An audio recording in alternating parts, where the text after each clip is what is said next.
Franklin Khan, former chairman of the People's National Movement, passed away on Saturday morning at the age of 62. Born in Guaguayari on June 18, 1957, Minister Khan first entered politics in 2002, when he successfully contested the general elections for the Ottawa-Miaro seat against Winston Gypsy Peters. He served as the Member of Parliament for the area from 2002 to 2007. In government under the Patrick Manning administration, he served as Minister of Works and Transport from 2002 to 2005.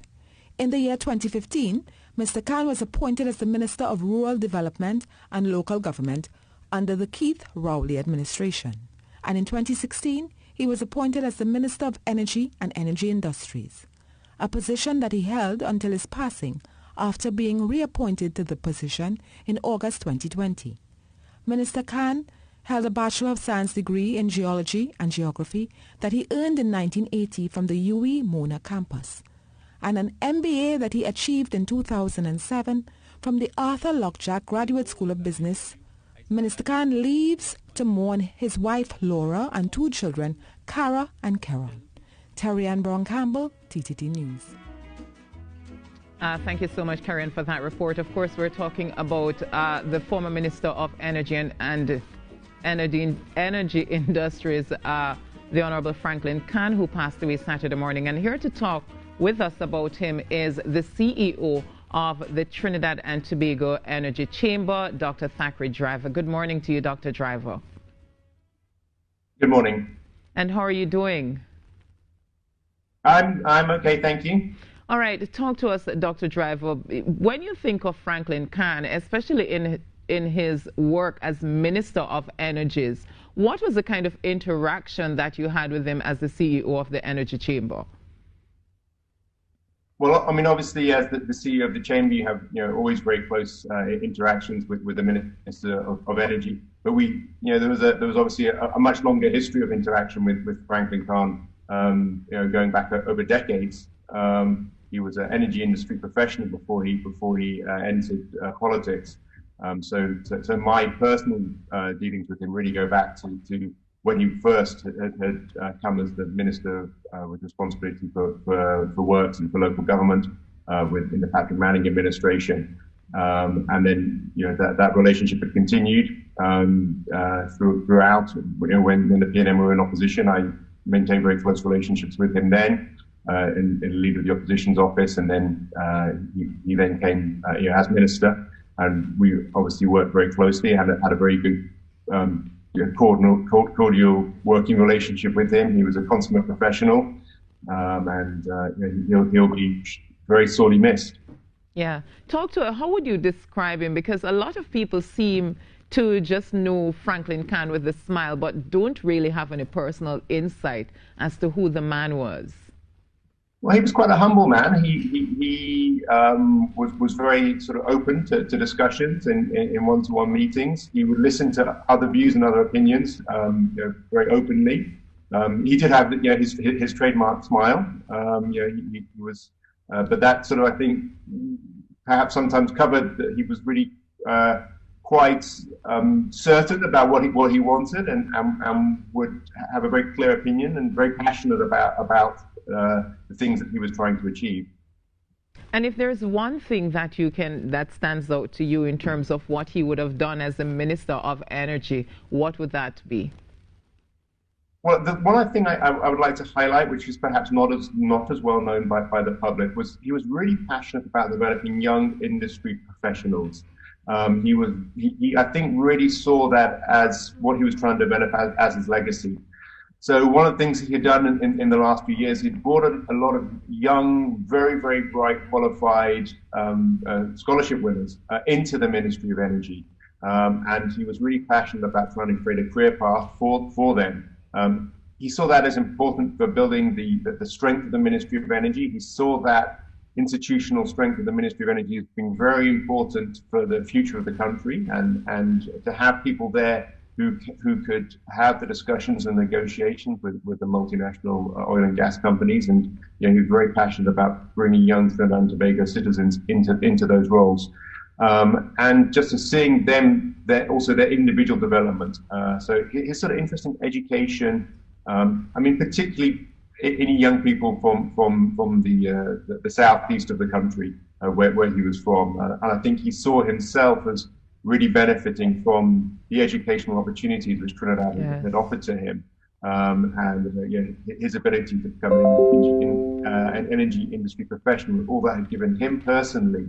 I think he wanted to see other people having that same chance, the young people. So he was really passionate about that. And I would say that I think in terms of honoring his legacy, we should make sure that work continues.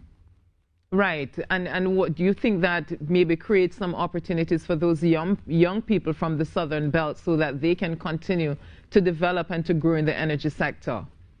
Yeah, I think very much so. And so he was really passionate about making sure that the benefits that come to the country from the energy sector were shared with the rural communities in South Trinidad. I think he was really passionate about the oil industry, and he saw the oil industry's the way that industry, if it's structured right, can create a lot of opportunities in rural areas in South Trinidad. Right. But really, he was passionate about seeing young people coming into the industry, developing their professional expertise, and able to move up through the ranks in the industry. And he put a lot of time and effort and personal commitment behind that in the last few years. Right, and we saw also under Franklin Kahn the closure of the Petrotrin oil refinery, and I think of you talking about that smile that probably just disarmed people, you know, in terms of looking at him as somebody who is really serious and passionate. But what do you make of that in terms of his decision as the Minister of Energy to close the refinery? Well, I think you actually need to put that into the context of what I was talking about just before, that he was really passionate about seeing the development of the upstream oil industry. And I think he had a very strong sense that the way in which Petrotrin was structured meant that a lot of the resources were going into the refinery, and that the promise which the upstream oil industry, the exploration and production of oil created, and the wealth that could come from that. He had one of his signature phrases where that oil is still the business, and I think he really believed that trying to free up the upstream part of what had been Petrotrin and to create heritage as the organization who was going to do that. I think he saw that as the upside of all of that, and that I think is where he put a lot of effort. And I think he felt quite proud of what Heritage has managed to do in the last couple of years. Oh, definitely, because we've seen the profits that have been turned around from Heritage and Guaya, that one. And a lot, and this is very, very early days for Heritage. So I think it's really about how you structure that company and the opportunities it can go after. And I think that the Franklin Kahn did create that framework, which hopefully is going to allow that to go forward. And for us to increase oil production over the next couple of years, because the country does have a lot of oil still in the ground, and given the energy transition, we should be trying to produce that as much of that oil as we possibly can, as quickly as we can, and to bring the wealth from that to create the opportunities for the people of the country. So how will you remember him? The passionate man who wanted good for the energy sector. Yes, and very personable. I had a good personal relationship with him. Sometimes we disagreed on things, and he was critical sometimes of the positions that we had taken. But I think that he always understood that we had positions which we had to take, and so that never carried through to in any sort of personal differences. He was always open. He was a humble man. He didn't have sort of a big ego and wanted to and want you to.